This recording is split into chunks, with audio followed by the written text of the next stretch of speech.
Muy buenas, un nuevo vídeo aquí en Omegateca. Hoy voy a introduciros un nuevo curso en sistemas dinámicos, que es una rama de la matemática aplicada y de la física que nos habla de cómo cambian ciertos sistemas a lo largo del tiempo, ya sea, por ejemplo, el movimiento oscilatorio de un péndulo o la trayectoria usual que sigue un planeta a lo largo de una galaxia. Pues este curso está inspirado en el libro de dinámica no lineal y caos de Steven Strogatz, que es un matemático aplicado bastante interesante, así que si queréis saber más, echadle un vistazo. Además, antes de introduciros en el contenido más formal, voy a haceros una breve introducción histórica de cómo evoluciona el campo de los sistemas dinámicos a lo largo de cientos de años, así que no os lo perdáis. Newton junto con Leibniz, en primera instancia, inventan el cálculo diferencial, que es una herramienta que nos permite explorar el mundo de lo que cambia suavemente o de forma continua, por ejemplo, a medida que transcurre el tiempo. Y no solo se queda ahí, sino que Newton introduce su famosa segunda ley, la segunda ley de Newton, y también introduce la ley de gravitación universal. Resuelve el problema de los dos cuerpos, o sea, cómo orbitan dos cuerpos, qué tipo de trayectoria geométrica se puede dar cuando tenemos un sistema con dos masas, por ejemplo, Tierra-Luna, ¿no? Y demuestra que existen cuatro trayectorias, dos de ellas pueden ser trayectorias abiertas, o sea, que no están vinculados los sistemas, y dos trayectorias cerradas, elipse y círculo, cerradas, o parábola e hipérbola si son abiertas. Pero no obstante, tiene muchos problemas a la hora de resolver el problema cuando existen tres cuerpos. De hecho, una famosa cita suya es que fue uno de los problemas que más dolores de cabeza le dio. Así que vamos a seguir un poco con la historia, vamos a ello. Desde 1666 hasta 1890, o la última parte del siglo XIX, muchos matemáticos y filósofos de la naturaleza consideraban que el trabajo de Newton era excepcional, es decir, la herramienta matemática que había desarrollado era tan potente que creían permitía explorar cualquier confín del universo si partíamos de las condiciones iniciales. Simplemente haciendo evolucionar podríamos saber el devenir del universo entero. Sin embargo, no fue hasta 1890 aproximadamente cuando Poincaré, un matemático muy reconocido en esa época, logró demostrar que el problema de los tres cuerpos era irresoluble. En otras palabras, había dado el primer paso a lo que se conocía como caos. El problema de los tres cuerpos, creían, podría tener una solución cerrada, es decir, para cualquier tiempo en el futuro podrían encontrar dónde estaría cada planeta o cada cuerpo en un punto dado. Pero esto no era del todo así, ya que existía un fenómeno muy particular del caos que se llama sensibilidad a las condiciones iniciales. O en otras palabras, que no teníamos poder de predicción a partir de un tiempo suficientemente largo. Qué pena, ¿no? Además, había demostrado Poincaré que las trayectorias que podían darse en el problema de los tres cuerpos parecían aleatorias, o sea que estábamos dando con un sistema determinista, con unas reglas bien claras, pero que el comportamiento de este sistema era aparentemente aleatorio. Además, introdujo una nueva herramienta de visión geométrica, o sea, de ilustrar la solución simplemente con dibujos, que permitía estudiar el comportamiento cualitativo o el devenir del sistema, o sea, cómo iba a evolucionar de forma cualitativa y cuál era su estabilidad. Esto fue una herramienta bastante revolucionaria en esa época. Con el avance de la tecnología, a mediados del siglo XX, se introdujeron modelos de osciladores no lineales, sobre todo en el ámbito de la ingeniería, y todo ello era para poder modelar ciertos dispositivos, como podrían ser el radar, la radio o incluso los láseres. A pesar de que el trabajo de Poincaré a finales del siglo XIX tuviera una repercusión muy fuerte en sistemas dinámicos, no se reconoció mucho en su época, y no fue hasta 1960 cuando Lorentz, que era un meteorólogo del MIT, en un modelo que hizo sobre convección atmosférica, demostró que existía caos. O sea, que redescubrió el caos en aplicaciones también en algo más mundano, por así decirlo, como es la atmósfera. Sin embargo, no fue muy reconocido al principio, tampoco, porque lo publicó en una revista poco reconocida, pero luego supuso una revolución. El caos empezó a hacerse bastante famoso. En 1975 se descubrieron bastantes fenómenos interesantes en el mundo de la física. Entre ellos, May descubrió caos en sistemas iterados, o sea, que el estado de un sistema en un momento dado simplemente es determinado por un paso anterior. Esto no son sistemas continuos, sino que se llaman discretos, ¿vale? Y estaba estudiando cómo cambiaba el tamaño de la población de una especie biológica. Y en ello se dio cuenta de que había un régimen donde existía caos. Además, también se introdujo el concepto de fractal a través de Mandelbrot. Y no solo eso, sino que también se introdujeron modelos en todo el espectro de la biología, desde ritmos circadianos, por ejemplo, hasta sincronización. Y además querían ver si existía una relación entre la turbulencia que se daba en las ecuaciones de Navier-Stokes, que son las ecuaciones que estudian cómo se comportan los fluidos, y el caos. En 1978, Feigenbaum demuestra que existe una ruta universal hacia el caos, es decir, que independientemente de ciertos detalles, muchos sistemas pueden tender a un régimen de caos de la misma forma. Además, a lo largo de estos años, existen varias evidencias experimentales de la teoría del caos, o sea que se pone bastante en auge. Ya en 1990 empiezan a aparecer bastantes aplicaciones para la teoría del caos, entre ellas la encriptación de mensajes. Y además empiezan a desarrollarse teorías relacionadas con muchas variables, lo que se llama teoría de sistemas complejos. Y ya entrados en el siglo XXI hasta hoy, empieza a desarrollarse bastante la teoría de las redes complejas, donde muchas variables permiten simular de forma muy correcta muchos comportamientos que observamos en nuestra realidad. Y ahora vamos a estudiar la estructura típica que suele tener un sistema dinámico. Vamos a empezar estudiando sistemas que son continuos y lo vamos a hacer a través de lo que se llaman ecuaciones diferenciales. Y para ello vamos a definir una variable que llamaremos x, que vive en el mundo de los números reales, pero en la dimensión n, ¿vale? Esto es una forma abstracta de definir una variable o un vector de n componentes. Este vector puede escribirse también de esta forma: x1, x2, es una lista de n números, xn aquí, que van a evolucionar en el tiempo, es decir, que cada una de estas componentes depende explícitamente del tiempo. ¿Y cómo van a evolucionar? Pues básicamente a través de un sistema dinámico arbitrario. Para ello, la variación temporal de nuestra variable, esto es la derivada temporal, que vamos a escribirla según la notación de Newton, x punto, va a ser una función arbitraria de la misma variable. En otras palabras, podemos decir que esto es equivalente a x1 punto, la variación de la primera componente, es una función que depende de todas las otras variables. Ahora, x2 es otra función que depende de todo. Y así hasta xn, que será otra función.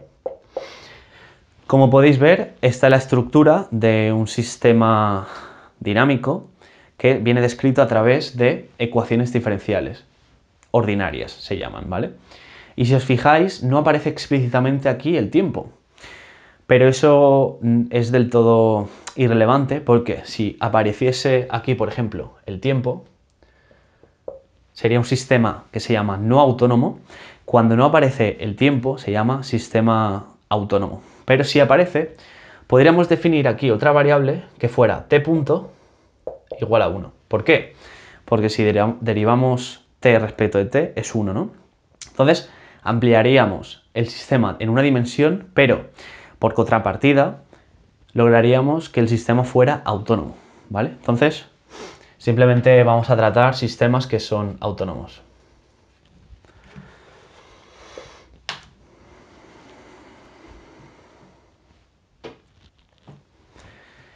Ahora bien, pueden darse dos casos que son una frontera bastante marcada. Uno es que el sistema sea lineal y otro es que sea no lineal. ¿Y qué significa que un sistema sea lineal? Pues básicamente que esta función x, f de x, puede escribirse como un vector, vamos a decir v, más una matriz a por la misma función, ¿vale?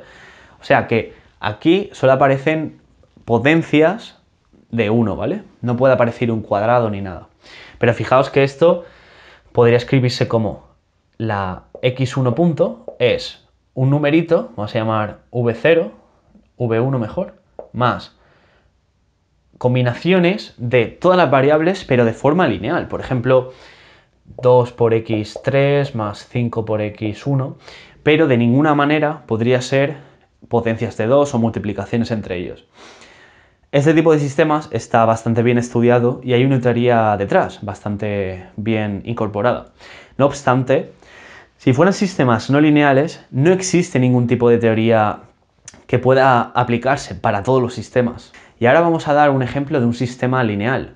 Por ejemplo, el del oscilador armónico, que si lo habéis estudiado, básicamente es que x punto punto, aquí sería x punto punto, más una frecuencia, x es igual a 0, ¿vale?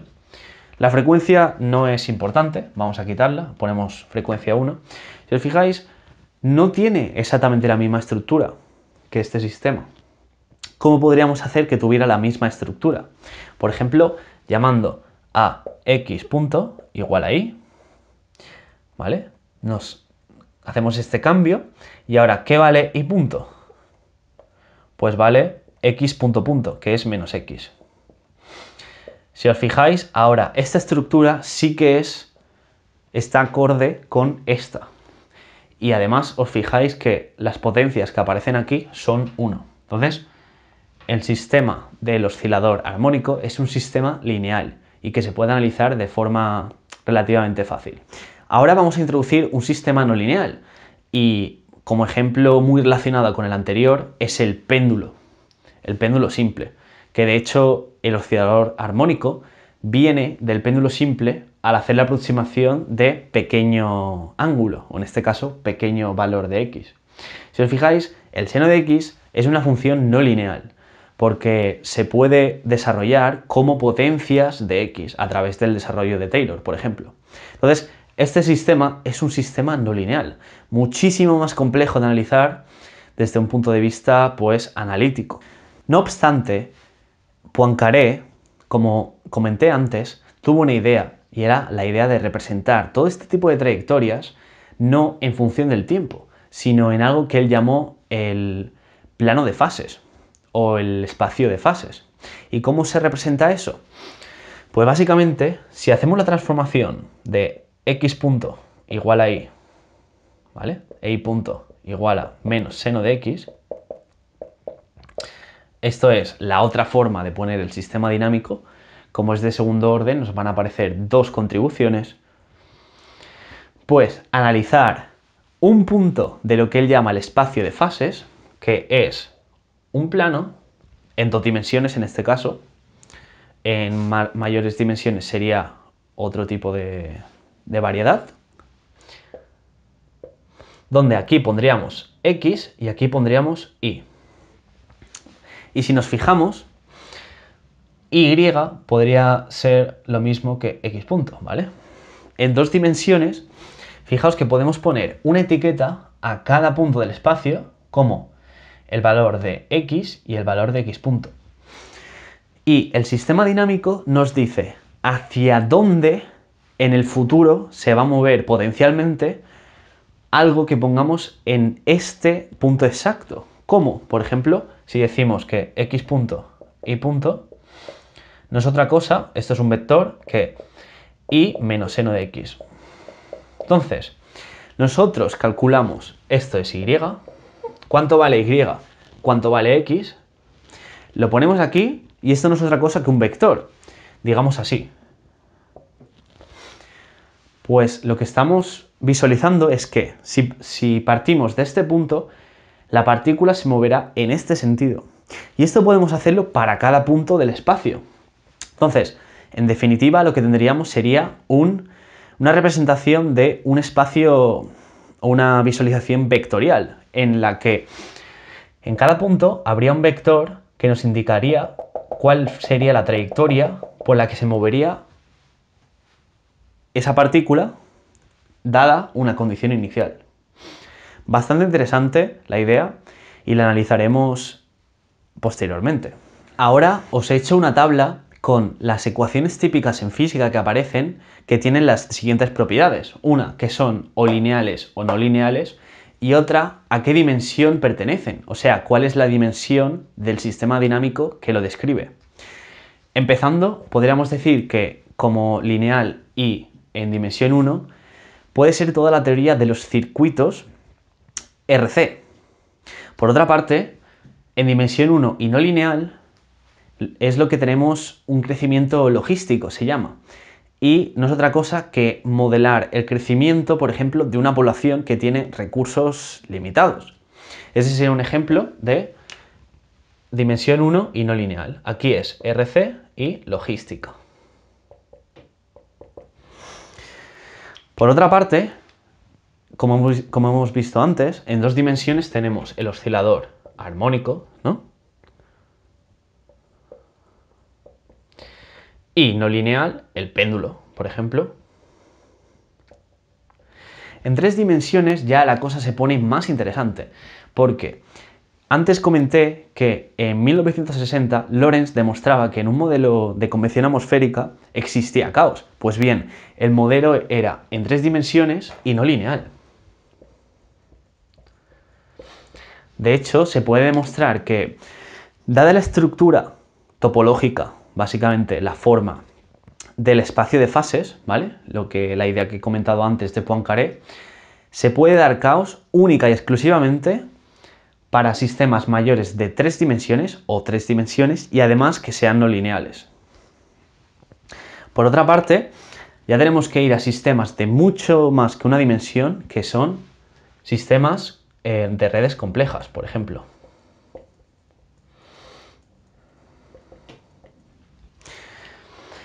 Y ya en el continuo, es decir, lo que se llaman ecuaciones diferenciales en derivadas parciales, o sea, por ejemplo, cuando tenemos un espacio continuo, una barra en la que queremos ver cómo se difunde el calor, por ejemplo, una cuerda de un violín, queremos ver cómo se comporta la forma ondulatoria, pues ya tenemos, por ejemplo, en el aspecto lineal hay una gama bastante rica de sistemas en física, por ejemplo, la ecuación del calor, o de ondas, o las ecuaciones que describen el campo electromagnético, Maxwell,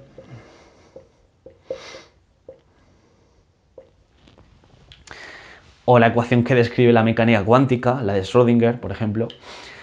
En cuanto a ecuaciones no lineales y en el continuo, podemos tener las que describen los fluidos, por ejemplo, las ecuaciones de Navier-Stokes. Navier-Stokes.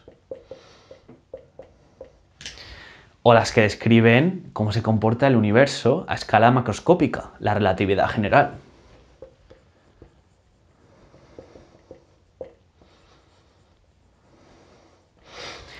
Como podéis ver, los sistemas dinámicos abarcan un gran espectro de comportamiento en física, partiendo desde el péndulo, oscilaciones, redes complejas, etc. Y ahora vamos a poner un ejemplo de un sistema dinámico en una dimensión. Y veremos cómo Al analizar este sistema mediante el espacio de fases, el resultado es mucho más directo e intuitivo. Vamos a ello. Partiendo de este sistema, x punto es seno de x, lo podríamos resolver a través de herramientas usuales. Por ejemplo, sabiendo que esta ecuación es separable, esto implicaría que dx partido seno de x es de t, ya que esto es dx partido de t, y podríamos simplemente separar. Luego tendríamos que hacer integrar, y no solo eso, sino que una vez hemos resuelto esta integral, luego tendríamos que aislar la variable x. Y eso, a primera vista, parece bastante tedioso. Entonces, ¿cómo podríamos, a partir de una condición inicial, porque no lo he dicho, pero esto requiere de una condición inicial, o sea, en el tiempo t igual a 0, ¿qué vale x? Vas a decir que vale x sub 0, ¿vale? Partiendo de esta condición inicial, ¿cómo evoluciona el sistema? Y en concreto, la herramienta que voy a introducir, que es el análisis a través del espacio de fases, nos permite saber cuál va a ser el devenir del sistema, cómo se va a comportar cuando el tiempo es muy grande, suficientemente grande. Para ello lo que hacemos es hacer un gráfico de x punto y x, ¿vale? X punto se puede escribir como seno de x, porque por definición es el propio sistema dinámico. ¿Y qué pinta tiene el seno de x? Pues básicamente tiene esta pinta, ¿no? Podemos graficarlo y tiene esta pinta. Por aquí también sería. Vale, recordemos que x punto no es otra cosa que la derivada o la pendiente o hacia dónde tiende el sistema en un punto dado. Si nos fijamos, por ejemplo, vamos a partir de aquí, de este punto. Digamos que esta es nuestra condición inicial, partimos de aquí. Queremos saber cuál va a ser el futuro inmediato de ese sistema. ¿Cómo lo sabríamos? Pues básicamente, x punto es esta contribución, ¿no? Esto es x punto. Y es positiva. Por lo tanto, en el siguiente paso de tiempo, muy pequeñito, el sistema va a aumentar en cantidad en x. O sea, que va a ir hacia aquí. Y aquí va a ir más hacia aquí. Lo veis, así sucesivamente. De hecho, aquí va a avanzar muy rápido. Pero a medida que nos acercamos aquí, esto va a ir cada vez más lento. Y de hecho, la variación temporal aquí va a ser 0. O sea que el sistema va a tender aquí, ¿vale? Estos puntos de aquí, que vemos que hacen que la velocidad sea 0, se llaman puntos fijos.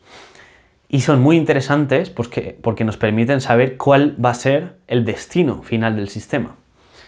¿Qué pasaría si lo hiciéramos por aquí? Pues lo mismo, solo que al revés. Aquí la contribución es negativa, por lo tanto va a ir así. Observáis que este punto es 1 en el que va a tender el sistema. Por otra parte, aquí podríamos hacer lo mismo y aquí es al contrario. Por lo tanto, este punto es diferente, se comporta de forma diferente. No va a tender el sistema, pero aún así es un punto fijo, porque la derivada es 0. Entonces, ¿qué podemos decir de estos puntos? Pues que son inestables. ¿Y cómo lo representamos? A través de una circunferencia que no está rellena. Aquí sí que rellenamos. Esto es un punto estable. Y esto inestable. Como podéis observar, el resto de puntos son análogos. Este sería estable, este sería, el de aquí sería inestable, este estable y así sucesivamente. Entonces, podemos decir que si empezamos de una región comprendida en este rango, el sistema va a ir aquí, en todo este rango. Y así sucesivamente. Y no solo eso, vamos a decir, por ejemplo, que la condición inicial, digamos que es pi cuartos, ¿vale? Son 45 grados. O sea, el primer cero del seno de x es en pi y esto es 2pi. Esto sería pi medios porque no son 90 grados y estaremos por aquí, pi cuartos. Entonces, si estamos por aquí, el sistema va a empezar a aumentar. Vamos a escribirlo aquí. Vamos a representar aquí abajo la evolución temporal del sistema. En t igual a 0, vamos a ver qué sucede. Esto es x, Pues partimos de pi cuartos, que está por aquí, esto es pi cuartos. ¿Qué sucede? Que empieza a aumentar la pendiente, es algo así como, ¿cuál es el seno de pi cuartos? Raíz de 2 partido 2, sería la pendiente aproximadamente. Empieza a aumentar y, de hecho, aquí aumenta mucho más. Aumenta mucho más porque el valor de la pendiente es mayor. Por lo tanto, el comportamiento será algo así, que aumenta más. Pero si os fijáis, después de pi medios, ¿vale? Porque aquí estamos por pi medios, la pendiente empieza a decrecer. Por lo tanto, va a hacer algo así. Primero, hace algo así y luego así. Y luego, a medida que aumenta, la pendiente se hace cada vez más pequeñita y tiende a un valor. ¿Cuál es este valor? Pues el primer cero del seno de x, que es pi. Habéis podido ver cómo este análisis es bastante más fácil, bastante más visual y cualitativamente nos da un resultado bastante acertado, ¿no? Porque nos permite describir la forma que tendría x en función del tiempo. Y bueno, esta es la primera parte del curso de sistemas dinámicos. Ha sido una pequeña introducción junto con un pequeño ejemplo. En el siguiente vídeo explicaremos un poquito más en detalle los sistemas dinámicos en una dimensión. Y si os ha gustado, pues agradezco mucho el apoyo. Un saludo.